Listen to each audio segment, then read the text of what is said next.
এগুলো হলো থালকুনি শাক। থালকুনি শাকের বাটা মানে কাঁচা অবস্থায় ছিলে বেটে তা লাগে খেতে, শুধু ওই বাটা দিয়েই এক থালা ভাত খাওয়া হয়ে যাবে। আমি বাটা করবো, আমার ফ্রেন্ডদের তার বাড়ি থেকে নিয়ে এসেছে, আমাকে এগুলো দিয়েছে। আমার চচ্চড়ি হচ্ছে আমার বাটাটাই খেতে ভালো লাগে।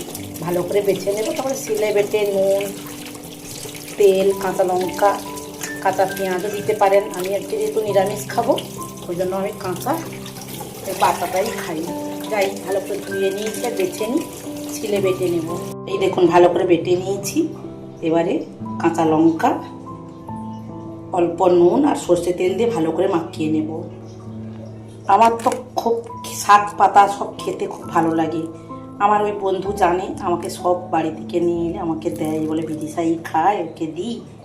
ওইগুলো আমি পাই না, হলে কিনতে পাওয়া যায়, কিনে নিয়ে আসি। ভালো করে মাখিয়ে নিচ্ছি। নুন ঠিকই আছে। আপনারা নিশ্চয়ই খাবেন, যারা খান না খাবেন, দেখবেন খুব ভালো লাগে।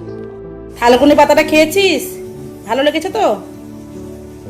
থালকুনি পাতার বাটা আমার ছেলে খেয়েছে ভাতের সঙ্গে মাখিয়ে।